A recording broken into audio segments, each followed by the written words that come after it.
Hey, hey, hey, hey, hey, what's up? What's up? What's up? What's up? What's up, everybody? How's it going? Whew. Oh, we're going to have some fun today. Oh, this is going to be great. I can't wait. I can't wait to talk about it. Here we go.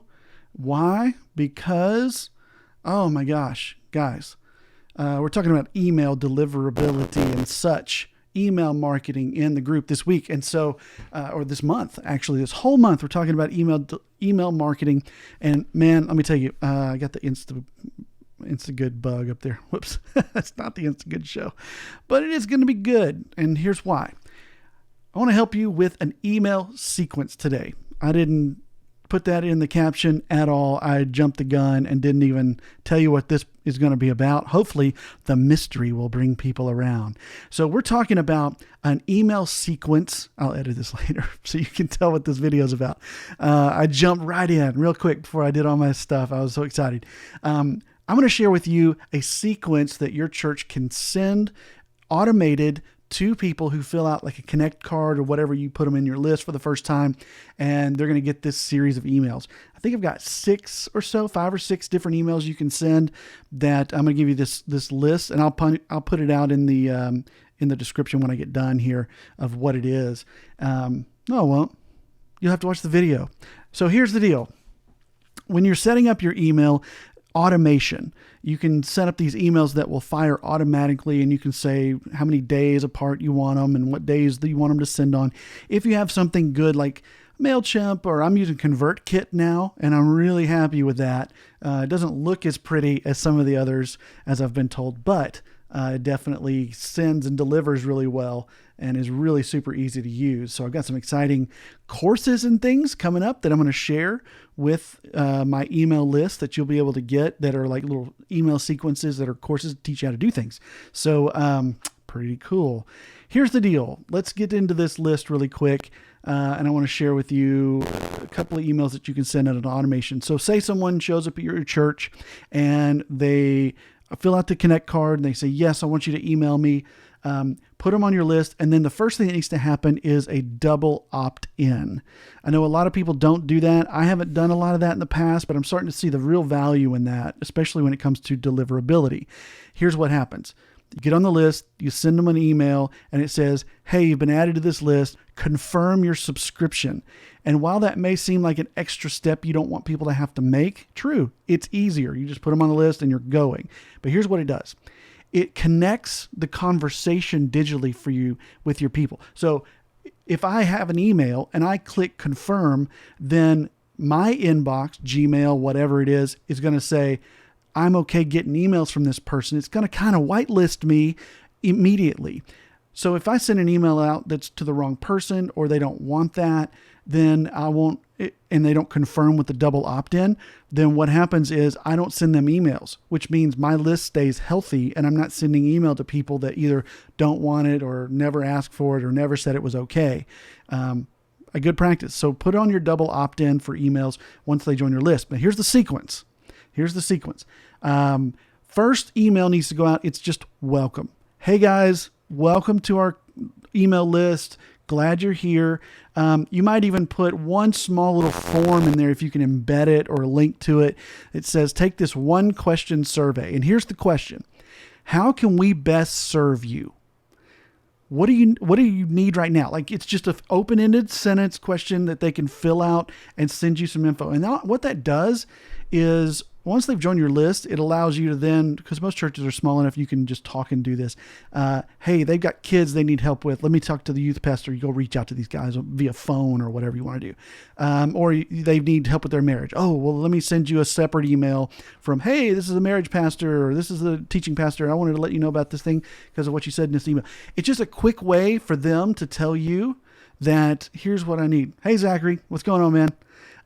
So the first email, just welcome them, make them feel loved, give them something. If you've got like a $5 Starbucks gift card, you can embed in there, do something like that. But just make it about them. So glad you're here. Be welcoming, whatever. And then you can ask that one question. How can we best serve you? If you come up with a better one, throw it in the comments. So that's the first email. Second one, I would say, and this is what's philosophically here. these are going to be about making the easiest connections possible first. Real quick, easy wins. And I'm going to focus on connecting people digitally via email the best way possible first. And the reason is because I know it's typically you want to go to small groups. Here's all the things we offer, blah, blah, blah. One, that's about you. They don't care about you. Number two, it's real world stuff and it's a little more complicated. Like when I first joined the church, I'm probably not going, oh man, we've been here 1 week. How do I get involved in a small group that meets in someone's home that I don't know on a day that I already have plans? There's not thinking about that. So I'm going to want to make the easiest connections possible. So I'm going to go digital first. Make digital connections. So the second email would say, hey, here's a link to a great sermon that our pastor preached, or here's a message or a series that we loved and we think that you might love it too. That's it. I just want them to click the video. Here's something for you. Watch it or don't. Hope you enjoy it. That's the second email. Third email, and notice most of these are going to have like one call to action. So like small amounts of information at a time. Here's our best sermon. Third is this third email. I'm going to do another digital connection. If you have an app or a podcast, something they can subscribe to, that's where I would say, hey, did you know we do this? We'd love for you to subscribe to this podcast or subscribe to our app. Here's how you download it, whatever you've got. So I would do some kind of connection there and say, hope you love it. It's just another way for us to connect during the week and learn about all the things we've got going on, blah, blah, blah. Or I got a blog. We'd love to subscribe to your blog or, whatever you've got. So that's the third. The fourth email I would send out, I would share a social media post that did really well and ask them to follow you on that platform. So if your main flagship is Facebook, then post something you did from maybe even a screenshot of it and show just how it went. Pop that in the email and say, I don't know if you saw this, but it was a while back or whatever. This is one of the things that we posted on our social media that people seem to really engage with. We'd love to connect with you over there. That's where we're connecting with a lot of our people. Here's how you do it. Simple link, one click. They're at the page and they can hit like or subscribe. If it's Instagram, do Instagram, blah, blah, blah, whatever your best social media platform is. Connect them to it. Give them the best thing you got. Here's the best foot forward. This did really well. We'd love to connect with you there. Then fifth email, this is where I would do the survey. How are you liking things so far? I would send them a survey that's in Google Forms or it's paper form or whatever you use, Wufoo, whatever you're using, it doesn't matter. Send them a link and say, hey, we'd love to know how things are working out for you at our church. And make this short, man. I would say this is where you make, like what's the best thing about our church? What's the thing we could improve on the most? Where do you want the more information? Just simple general questions for them to give you real feedback. Really think about that survey too. That takes a little prep. To really think through. At this stage, they've gotten a couple of emails, and probably all those other emails will happen over the course of maybe a week and a half, 2 weeks. So this survey it has to come quick. Otherwise they kind of lose interest, right? So survey, how are you liking it so far? You're just asking for feedback. And then in the next email, as soon as that one's out, I'd say the next day, send them a freebie, whether it's a PDF or a $5 Starbucks gift card digitally done or whatever. You could load up a Starbucks gift card and send it out like it's one of those things where you have like one digital card with about $100 on it and people can use it and you just keep refilling it every month or something as kind of your the kind of your incentive or whatever. And that way people can keep using it for Starbucks and you just have to monitor that. Or you can send them their own individual and do that one manual, or you can just send them a PDF. And here's one of the PDFs I like 5 tips on having great relationships, or 10 great places to visit in our town, 16 restaurants our people love to eat at after church. Simple things like that are really fun. It's just something for them that they'll enjoy.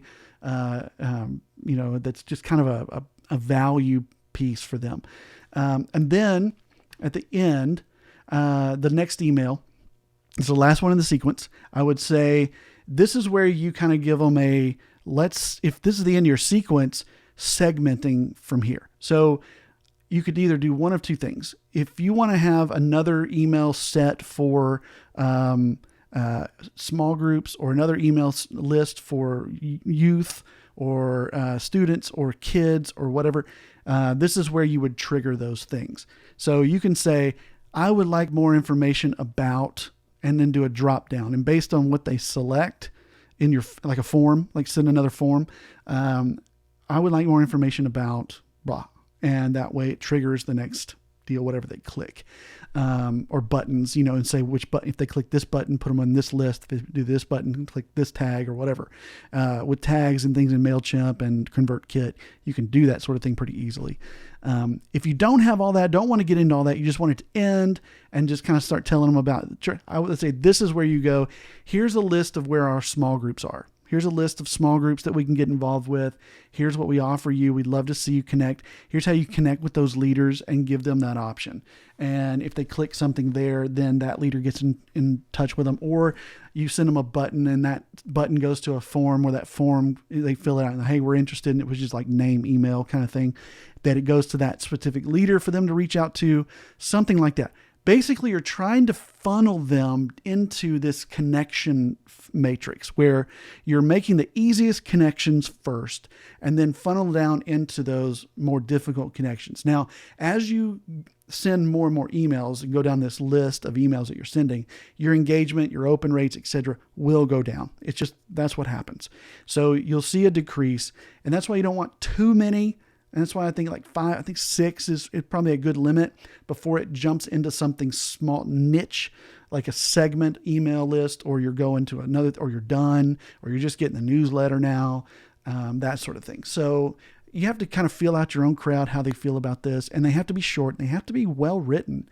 But this is a simple little funnel that you can do that, will bring a lot of value to your new visitors, that kind of onboards them to your church, warms up this lead, and just really introduces people to the culture and kind of how you are.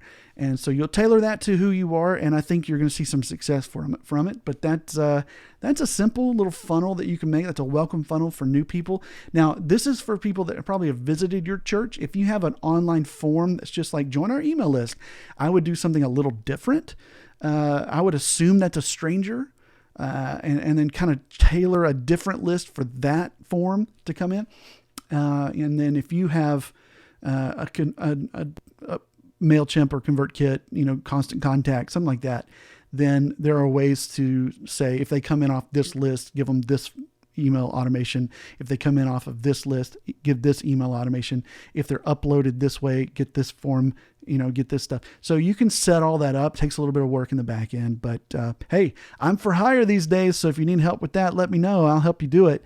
But that's a pretty simple little welcome funnel that you can, pretty much anybody can do. I don't think this is limited to just churches that are large. I think that the world is digital, and we're not talking about big and small churches. We're talking about whether or not you want to reach and connect and have these touch points and influence in your community. So I think email is still a really great way to do that. That's a simple funnel. Hope you enjoy. Hope it helps. And if you got any questions, hit me up. See ya.